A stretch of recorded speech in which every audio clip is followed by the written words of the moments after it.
A paz do Senhor Jesus, meus jovens. Glória a Jesus pela vida de vocês. Estamos aqui nessa terça-feira maravilhosa do dia 8 e vamos para mais uma devocional juntos. Glória a Jesus pela vida de cada jovem, da liderança. E bora lá.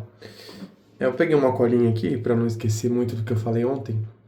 Eu falei acerca do pecado, de libertação, que nós tínhamos uma vida privada sem Cristo, que nós éramos por natureza filho das trevas, né? Vou explicar um pouquinho para vocês isso.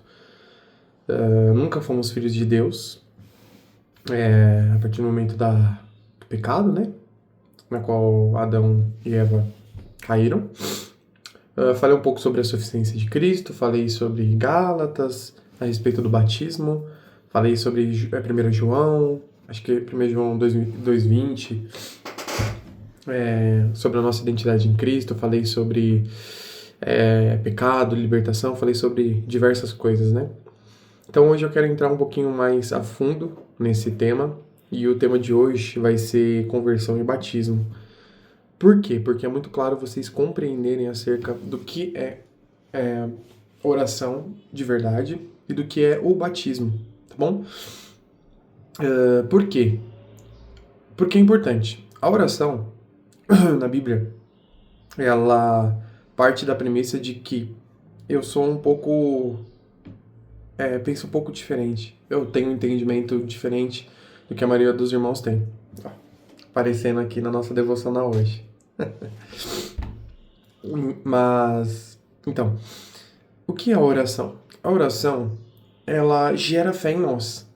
Então, eu costumo dizer que quando a gente ora, a gente não precisa pedir nada para Deus, porque em Cristo nós já temos tudo. Então, por exemplo, ai Deus, eu quero ser bem-sucedido. Em Cristo você já é bem-sucedido. Ai Deus, eu quero alguma outra coisa. Eu tenho certeza que na outra coisa você tem em Cristo. Tudo que nós fazemos aqui na Terra tem que ser manifestado pela fé. Pela fé. E o que é a fé? Está lá em Hebreus 11:1. A fé é o fundamento das coisas que não se vê. Então, a fé é o quê? É a certeza. Então, você tem certeza que você tem mesmo sem ver. Você não precisa ver com os olhos naturais. Você precisa entender que você já tem, que você já possui, que você já conquistou. Porque Cristo conquistou por você, tá bom? Então, você é herdeiro e você tem tudo isso. Isso é fé. Então, quando você... tomara que Deus abra as portas. Isso não é fé. Isso é sentimento. Não tem nada a ver com fé. Tá bom? Pode ser que aconteça de você tanto falar? Pode. Porque a fé vem pelo ouvir, né? Ouvir a palavra de Deus. Então, quando a gente fala, o nosso coração crê naquilo que a nossa boca está falando. É por isso que eu costumo dizer que é importante nós orarmos de boca aberta, para fora, com voz, com timbre, para que nós mesmos, com os nossos ouvidos, ouçamos aquilo que estamos dizendo para crer no coração. Então, você fala com a boca para você escutar e encher o seu coração até o momento que é girado em fé e aquele milagre acontece. Na verdade, não vai acontecer, mas já estava acontecendo. Você só pegou aquilo que já estava lá. Por exemplo, vamos lá para Efésios 1:3. Igual eu falei ontem, né, desse versículo, mas eu vou explicar um pouquinho melhor, porque ele define muito bem a nossa identidade em Cristo, fala a respeito de fé e fala a respeito de batismo também, tá bom? Lá em Efésios, capítulo 1, versículo 3, fala: Bendito seja Deus e Pai do nosso Senhor Jesus Cristo, o qual nos abençoou com todas as bênçãos espirituais nas regiões celestiais em Cristo. Então, em Cristo, nas regiões celestiais, nós já somos abençoados. Deus, o Senhor poderia me abençoar? O Senhor poderia colocar a mão sobre mim e me abençoar? Não tem necessidade de você falar isso para Deus. Você não está fazendo isso com fé. Na verdade, você está invalidando aquilo que Cristo falou para você. Cristo falou que você já é abençoado. Acabou. O que você tem que fazer? Crer. Começa a declarar. Pai, eu declaro esse versículo, eu declaro no capítulo 1, versículo 3, que diz: Bendito seja o Deus e Pai do nosso Senhor Jesus Cristo, que já me abençoou com todas as bênçãos espirituais nas regiões celestiais em Cristo. Eu já sou abençoado, eu declaro que eu já sou abençoado, eu declaro que eu já sou próspero. Então você nunca declara as promessas de Deus no futuro. Tipo, ai Deus, o Senhor vai me abençoar, o Senhor vai fazer alguma coisa. Não, o Senhor já fez. O Senhor já me deu, eu já possuo, eu já conquistei, eu já tenho. Entendeu? E isso não é mentira, gente. Pode parecer mentira aos olhos dos humanos, mas nós que somos crentes, a Bíblia diz que a cruz é loucura. Então nós somos loucos. Somos loucos. A Bíblia afirma que os filhos de Deus são loucos. Porque a cruz é loucura para os homens. Como pode um Deus perfeito morrer por nós que éramos pecadores, que não tínhamos nada, que éramos filhos das trevas? Como pode? É loucura. Ele morrer, ressuscitar, com o corpo glorificado, pagou os nossos pecados, nos deu todas as promessas, todas as maravilhas, nos deu tudo, nos curou, nos transformou, nos mudou. Tem até um versículo de uma outra versão que fala assim, que nós somos uma nova criação. Não é nem uma nova criatura, é uma nova criação. E eu até prefiro assim, porque a nova criatura, ela é um pouco mais abaixo da nova criação. A nova criação é algo feito do zero. Uma nova criatura é como se fosse a mesma espécie, o mesmo gene, só que de uma forma diferente. Então eu até prefiro usar o termo nova criação, ou seja, algo que você nunca viu antes. E antes de Cristo não existia uma nova criação. E em Cristo nós somos uma nova criação. Certo? Então, a respeito da fé, é isso que eu gostaria de falar para vocês, de vocês entenderem que tudo que vocês orarem, tudo que vocês buscarem em Deus, creiam que vocês já têm. Ah, Luiz, mas é assim que você se relaciona com Deus? Também. Também. É assim que a gente entra em todas as promessas de Deus. E quais são as promessas de Deus? As afirmações que Cristo faz, por exemplo. Todo aquele que crê em mim fará as mesmas obras que eu faço e as fará maiores. Ponto final. Isso é uma promessa. A promessa é uma afirmação. Então, Jesus, ou Deus, né, afirma algo ao nosso respeito ou a respeito daquilo que ele falou.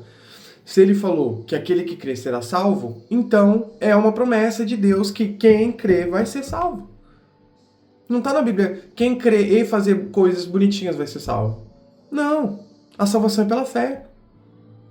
A salvação é pela fé. Você precisa ouvir a palavra de Deus. Vamos abrir aqui um versículo que eu acabei esquecendo, muito importante a respeito da fé, que eu vou falar um pouquinho sobre a conversão, né? E a fé e conversão tá interligados, né? Lá em Efésios 1:13, não tô nem saindo de Efésios, gente, para vocês terem ideia, tá bom? Tá escrito assim, em quem também vós estáis, depois que ouvistes a palavra da verdade, o evangelho da vossa salvação, e tendo nele também crido, fostes selados com o Espírito Santo da promessa. E aqui tá falando, tendo nele também crido. Como que você crê em Deus? Vamos lá para a Bíblia.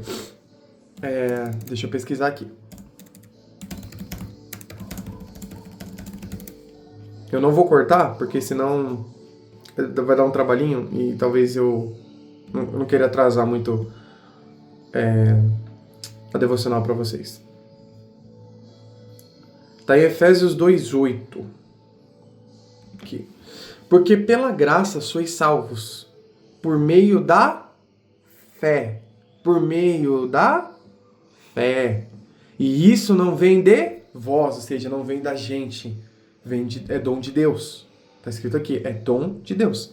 Então, como que alguém que não é convertido, que não conhece a Cristo, que não conhece os princípios fundamentais do Evangelho, não compreende que Cristo morreu por ele, que Cristo ressuscitou, que Cristo nos deu vida, nos deu todas as promessas e que nós somos filhos de Deus e enfim, várias outras coisas, sem conhecer, né? Porque a Bíblia fala que a fé vem pelo ouvir. Então, se ele nunca ouviu a palavra do Evangelho, ele nunca creu. Mas como que ele vai crer se é Deus que dá isso? E ele nunca vai pedir. Alguém que não crê não vai pedir, gente. Não vai pedir algo para Deus. Né? Não vai pedir fé. Então, o que acontece? Nada vem de nós. Entendam que quando vocês se converteram, alguém orou por você, alguém falou do Evangelho para você, alguém te fez um convite. Alguém necessariamente fez algo para que você fosse para o Senhor Jesus. Até as pessoas que nascem em lar, em berço evangélico, enfim. Né? Os pais oraram desde o ventre. Os pais oraram, os pais apresentaram a Jesus. Então, nunca a gente conseguiu crer em Deus sozinho. Nunca vai ser mérito nosso essa fé. Sempre vai ser de alguém que foi usado pelo Espírito Santo para chegar até Deus e falar, olha, eu vou dar o dom e esse cara vai crer. Fica a critério dele utilizar o dom de crer ou não, né? Essa é a verdade. Porque o dom a gente utiliza, né? Enfim, então vocês percebem que nada vem de nós. Nada, nada. Até para crer em Deus você precisa dele. E precisa de nós, os filhos de Deus. Então quando alguém fala assim, ai, mas nossa, Deus não precisa da gente para nada, quem disse? Deus precisa da sua igreja, quem vai pregar? Como pregarão se não tem... como virão se não tem quem pregue? Então a igreja de Deus, que nós somos a igreja de Deus, isso é uma identidade, inclusive, Deus precisa de nós para levar o evangelho. Jesus não vai descer aqui e vai ficar pregando, ele já fez isso. Então o princípio da igreja é que Jesus fundou a primeira igreja.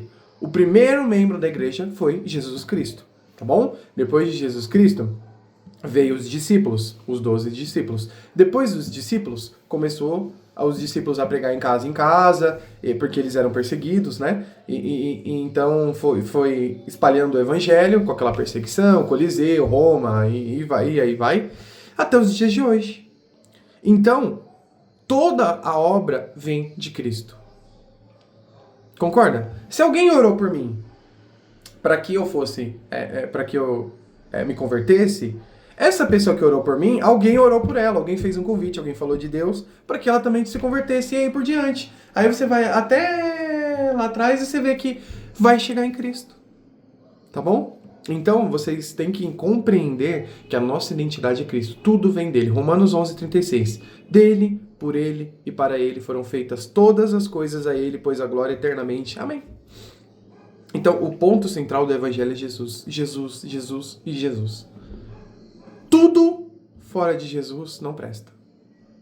Tudo em Jesus é maravilhoso. É indescritível. Tá bom? Vamos voltar para Efésios 1, que tem algumas coisas que eu quero falar para vocês. A respeito das bênçãos espirituais, que eu gostaria de trabalhar um pouquinho com vocês também, para vocês entenderem que vocês já são abençoados. E que em Cristo não existe maldição. Então, se você pecar, se você tiver algum pecadinho de estimação, se você está um pouco afastado da palavra de Deus, se você não está meditando como deveria, não está orando, não está entrando nas promessas, não está conversando com o Espírito Santo, saiba que nada disso vai te fazer perder a salvação, tá bom? A única coisa que te faz perder a salvação é você não crer mais, é você apostasiar, abandonar a fé em Cristo, é você não crer realmente. Tá bom? E como é possível alguém que cria não crer mais? É porque nunca creu de verdade. Essa é a verdade, gente. Tá bom? Quem crê verdadeiramente não perde a salvação. Tá bom? Mas vamos lá. Então, se Cristo já nos abençoou nas regiões celestiais, isso significa que nós também estamos nas regiões celestiais. Tá bom? Aqui no capítulo 19... no versículo 1 de Efésios, diz assim: tendo iluminados os olhos do vosso entendimento, para que saibais qual seja a esperança da sua vocação, e quais as riquezas da glória da sua herança nos santos. Quem é os santos? Nós. Você é santo. Você que está me ouvindo é santo. Sou eu que estou dizendo para você que você é santo? É a palavra de Deus. E quem é a palavra de Deus? É Jesus. Jesus está falando que você é santo. Por que você fica se declarando pecador? Por que você fica se declarando, eu sou muito falho, eu também erro, eu sou esquentado, eu sou colérico? Gente, essa não é a sua identidade, não. Essa identidade que o mundo falou que você é. Não existe cientista, não existe psicólogo, não existe psiquiatra que fala da sua identidade, a não ser a de Cristo. Então ninguém pode ditar quem você é. Somente Cristo dita acerca do seu respeito. Se você não quiser ouvir o Cristo, tudo bem. Você assume a sua identidade, que não é Cristo.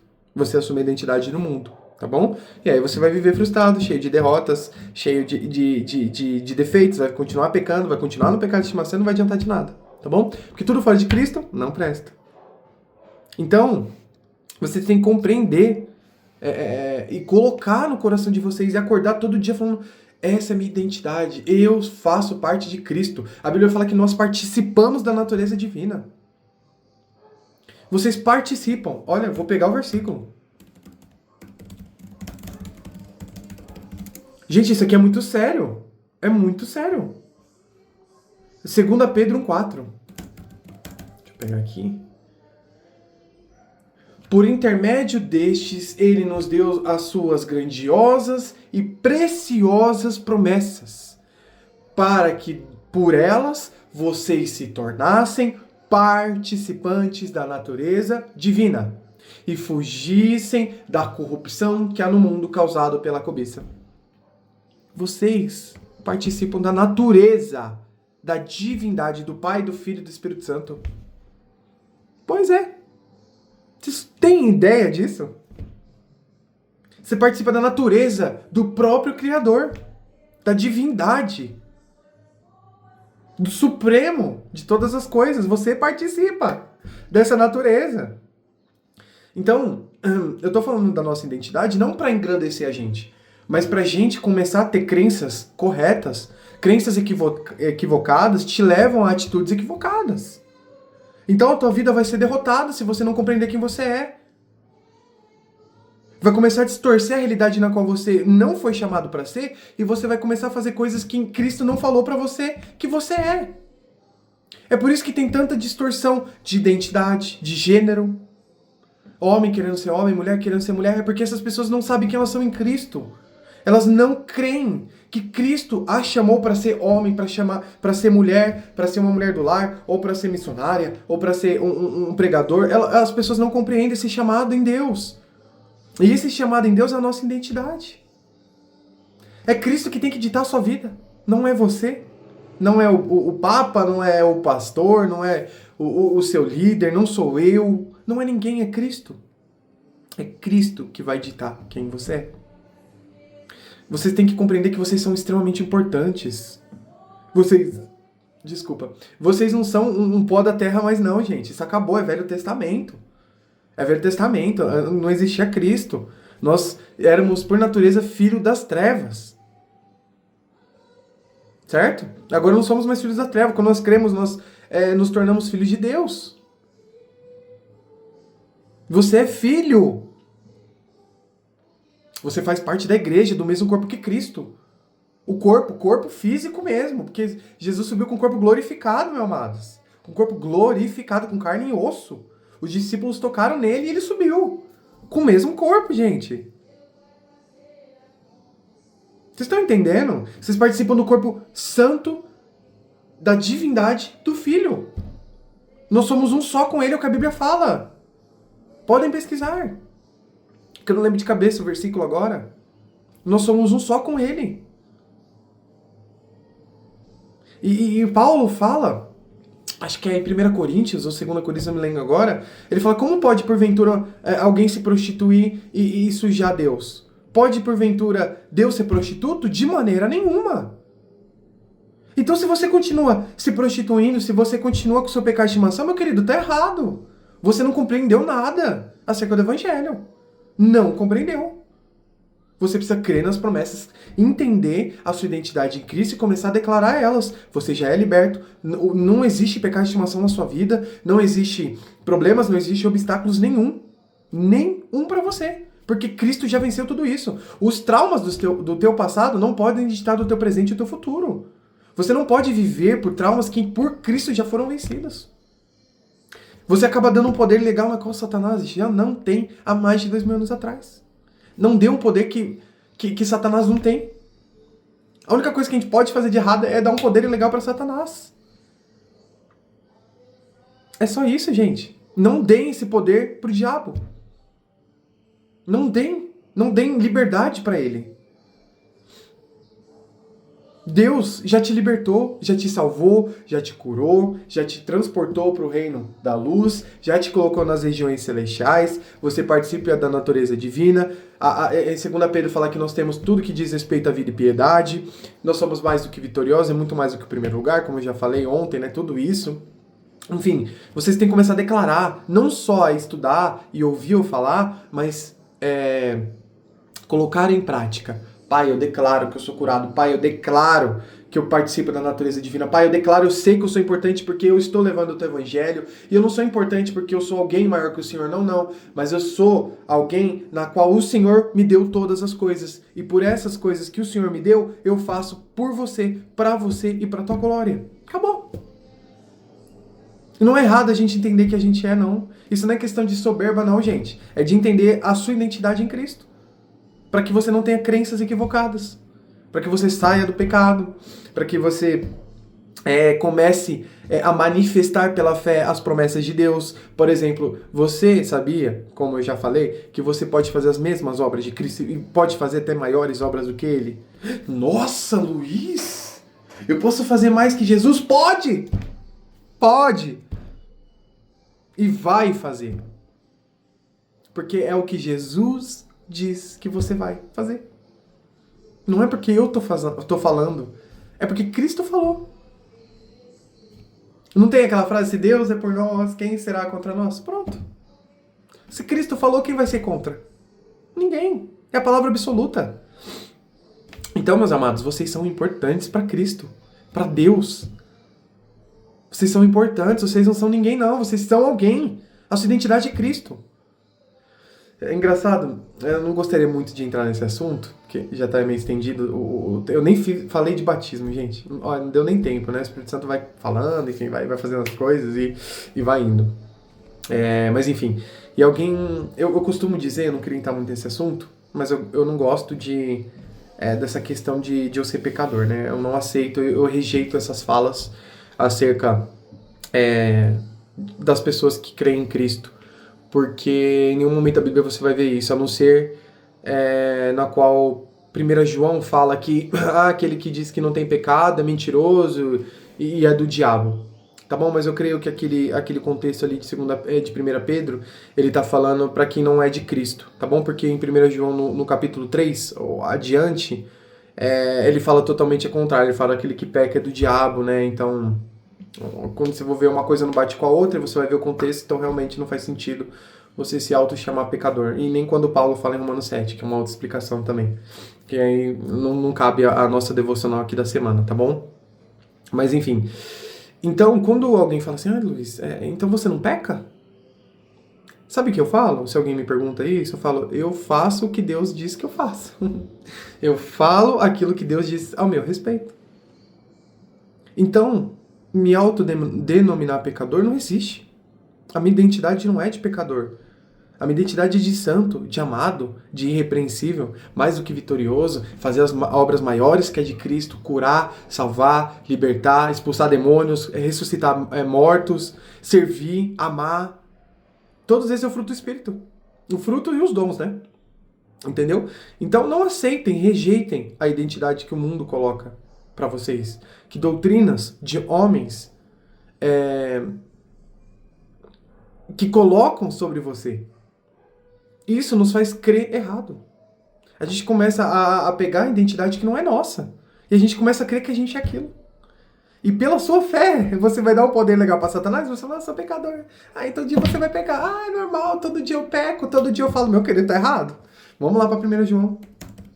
Vou mostrar para vocês. 1 João 3. Deixa eu achar aqui. Aqui, ó. 1 João 3,6. Qualquer que permanece nele quem? Em Cristo, não pratica o pecado. Qualquer que permanece em pecado não ouviu e nem o conheceu. Lembra de João 8,32? Conhecereis a verdade vos libertará? É esse mesmo conhecer que está escrito aqui em 1 João 3,6, tá bom? Qualquer que permanece em pecado não viu nem o conheceu. E para você conhecer, você precisa experimentar, você precisa crer de forma correta e entender a sua identidade em Cristo, tá bom? E aqui ele continua falando, filhinho, ninguém vos engane. Tanto é que ele está usando a palavra filhinho, João, aqui. Ou seja, filhinho é quem? Os que creem em Cristo. Quem não crê em Cristo não é filho de Deus. Então quando você ouve esse papinho na internet de todos somos filhos de Deus. Não é isso que a Bíblia fala. A Bíblia fala que os filhos de Deus são aqueles que creem em Cristo. Quem não crê em Cristo não é filho de Deus. E se não é filho de Deus, meus amados, é filho de quem? Do diabo, tá bom? Pois é. Nossa, Luiz, mas... Então, mas por que a pessoa... Tem pessoas que não falam palavrão, tem pessoas que não fazem sexo depois do casamento, não fazem um monte de coisa, não sei o que lá, e elas são meio boazinhas, ela tem um bom caráter, e você tá falando que ela é do diabo? Tô falando que ela é do diabo, sabe por quê? Porque ela não pode fazer a vontade do Pai, ela não tem o Espírito Santo pra fazer a vontade do Espírito Santo, tá bom? Só isso, mais nada. E é o que a Bíblia diz, tá bom? Quem não tá em Cristo tá fora dele. Quem tá fora dele tá no diabo, tá bom? É o que fala Efésios 2:2, tá escrito aqui. Ele fala, no 2:1 fala assim, vos vivificou, estando vós mortos em ofensas e em pecados. Que lembra que eu falei que ontem que Cristo nos deu vida, né? Aí no 2, em que noutro tempo andaste segundo o cursor deste mundo, segundo o príncipe das potestades do ar, do espírito que agora, tá escrito aqui, agora, é presente. Essa palavra aqui é no presente. Agora opera nos filhos da desobediência. Quem são os filhos da desobediência? Quem não crê em Cristo, tá bom? Então quem não crê em Cristo, o filho das trevas, o espírito do ar, que agora opera nos filhos da desobediência. Tá bom? Então, só tem 2 lugares, gente. Dentro de Cristo ou dentro do diabo. Não tem outra pegadinha. Eu não gosto de massagear ego de ninguém. Você é bonzinho. Não. Não tem gente boa fora de Cristo, tá bom? E aqui ele continua, né? Mas Deus, que é riquíssimo em misericórdia, pelo seu muito amor que nos amou, estando ainda nós mortos em nossa ofensa, nos vivificou juntamente com Cristo, pela graça sois salvos. Então você não é salvo pelas boas obras que você faz. Você não é salvo porque você parou de pecar. Você não é salvo porque você está servindo na igreja, porque você respeita os seus pais, ou porque você faz a sua devocional e se sente mais santinho. Não, você é salvo porque você crê, apenas isso, tá bom? A glória nunca vai ser sua, a glória sempre vai ser de Deus, vai ser do Filho, nosso Senhor Jesus Cristo, tá bom? Então nada do que você faz de bom ou de ruim vai fazer com que Deus te ame mais ou menos. Deus vai continuar te amando independente daquilo que você faz, ele pode não concordar, mas o amor de Deus, ele é absoluto, tá bom? Então entendo que nada do que você fizer de bonitinho vai fazer com que Deus te ame mais. E nada com que você faz de feio vai fazer com que Deus te ame menos. Tá bom? Deus vai continuar te amando, independente do que você faz. Mais uma vez, ele pode não concordar? Com certeza, né? Deus não se agrada com o pecado. Mas isso não vai fazer ele te amar menos, tá bom? Isso não vai te tornar menos santo. Tá bom? Então, se você tá, entre aspas, lutando com o pecado aí, saiba que você tá lutando da forma errada. Porque Cristo já lutou por você, ele já venceu na cruz. Tá bom? Então, se você tá tentando lutar com a força do seu braço, você nunca vai vencer e vai continuar no pecado de estimação. Tá bom?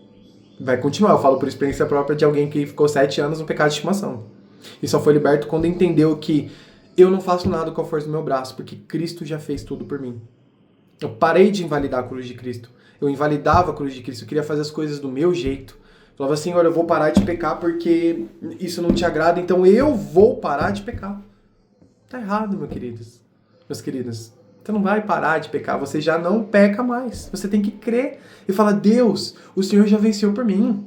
O Senhor derrotou Satanás, o Senhor me colocou nas regiões celestiais. Olha só. Gente, olha, é maravilhoso. Aqui em Efésios, ó. Voltando a Efésios 1, de novo Efésios, gente, tudo tá aqui, tá? Tá aqui, ó. Que manifestou em Cristo, ressuscitando dentre os mortos e pondo à direita nos céus. Então, Jesus está onde? À direita do Pai nos céus, tá bom? Aí tá escrito aqui no 21, acima de todo principado e poder e potestade, domine todo nome que se nomeia não só nesse século, mas no século vindouro, e sujeitou todas as coisas a seus pés, e sobre todas as coisas o constituiu como cabeça da igreja, que é o seu corpo, a plenitude daqueles que cobre tudo em todos. Tá bom? Então Cristo está nas regiões celestiais e está acima de todo a potestade e poder, potestade, principado, domínio e nome. Tá bom? Ele está acima de tudo isso. E se nós estamos lá com ele nas regiões celestiais, porque ele nos colocou lá, então tudo está debaixo dos nossos pés também. Tá bom? Não é que a gente seja Deus, jamais.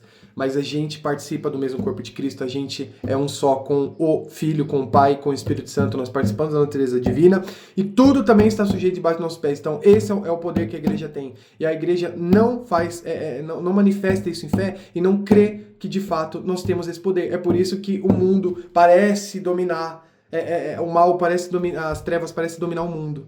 Tá bom? Porque a igreja como um todo não crê que nós temos tudo isso em Cristo. Tá bom? Infelizmente, essa é a verdade. Tá bom? Então pode parecer que o diabo domina o mundo, mas é uma grande mentira. As pessoas dão um poder legal para ele na qual ele não tem. E as pessoas, que somos nós, né? A grande maioria não crê nessas verdades que Jesus fala acerca de quem nós somos nele, né? Do poder que a igreja tem. Enfim. Então, nossa gente, 30 minutos, eu peço perdão aos irmãos, foi muito tempo, eu vou ter que encerrar porque é bastante tempo. Inclusive eu nem orei no começo, né, comecei já falando, mas gostaria de agradecer a todos vocês, todos os jovens que estão nessa etapa aí. Qualquer dúvida, gente, pode me perguntar no privado, tá bom? Pode perguntar pro líder de vocês também, e a gente vai respondendo as perguntas, porque eu sei que eu entendo que é bastante informação, bastante detalhes, mas é importante vocês compreenderem isso, por isso que o vídeo é um pouco longo, tá bom? Vocês podem ver o vídeo aí em 2 partes, enfim, não tem problema nenhum, voltar no vídeo, enfim, e glória a Deus pela vida de vocês. E amanhã, hoje eu falei só sobre conversão, né? Eu falei um pouco sobre a nossa conversão, dentro do tema da nossa identidade em Cristo. E eu quero tentar falar um pouco amanhã a respeito do batismo, para vocês compreenderem o que é o batismo verdadeiramente, tá bom? E nunca se esqueçam, meditem na promessa de Deus, declarem com a sua boca, declarem em voz alta, sem vergonha nenhuma, não tem que ter vergonha não, tem que ter vergonha do diabo, o diabo é que tem que ter vergonha, gente, tá bom? Não tenham vergonha, comece a declarar em voz alta, vai lá no chuveiro, você tá lá tomando seu banho, tem gente que louva, né? Começa a declarar, Pai, eu sou teu filho, Pai, eu já sou curado, Pai, eu já tenho as bênçãos espirituais. Não porque o Luiz falou não, gente, mas porque Jesus falou, porque, Pai, você já falou, você falou isso, vi lá, tá lá, essa é a minha identidade, é você que fala quem eu sou. Começa a declarar, começa a encher o seu coração com as promessas de Deus. A Bíblia fala que a semente é a palavra de Deus e o nosso coração é uma terra fértil. Por isso que a nossa igreja chama terra fértil. Olha, ô glória! Vocês estão compreendendo? O Espírito Santo é maravilhoso. O nosso coração é uma terra fértil. A Bíblia fala, acho que está em Mateus, se eu não me engano, fala que o nosso coração é uma terra fértil. E a palavra de Deus é uma semente. Então a semente é implantada e quem rega é nós. Não é Deus que rega, não. É nós que regamos, declarando as promessas. Tá bom? Até a gente entrar nelas. Até a gente fazer o nosso coração crer naquilo que a nossa boca está falando. Tá bom? Não significa que você não vai entrar na promessa apenas fazendo assim, ó, orando em pensamento. Você pode entrar. Isso é de acordo com a fé que você está no momento. Tem gente, por exemplo, Pedro passava na frente das pessoas e só a sombra de Pedro curava as pessoas. Por quê? Porque é pela fé. Ele cria tanto, que onde ele passava ele sabia que ia curar todo mundo. Você está entendendo? Então a gente consegue crescer em fé sim. Mas para isso a gente precisa experimentar Jesus, conhecê-lo verdadeiramente, que é o que eu falei ontem, gnóstico, né, a palavra grega lá do conhecer de João 8:32, e não só conhecer, experimentar e praticar, tá bom? Glória a Jesus pela vida de cada um de vocês. Não esqueça que vocês já são abençoados, já são amados, já são santos no Senhor, e o diabo não tem o poder sobre a vida de cada um de vocês, não tem. Vocês são vitoriosos, vocês não são derrotados. Vocês são vitoriosos, vocês são amados, vocês não são pecadores, vocês são santos. Vocês são irrepreensíveis na presença de Deus, vocês são filhos, vocês participam da natureza divina. Vocês têm tudo o que diz respeito à vida e piedade. Está lá em 2 Pedro, podem pesquisar. A Bíblia fala também que nós temos a mente de Cristo. Temos a mente de Cristo. Tá bom? Vocês têm o Espírito Santo selado com vocês, vocês têm a fé. Jesus já venceu tudo. Tudo. As coisas só não acontecem porque as pessoas não creem. Tá bom? Então não sejam incrédulos. Creiam nas promessas de Deus. Meditem nelas. E eu garanto que a sua vida vai mudar completamente. Glória a Deus, meus amados. Deus já abençoou vocês.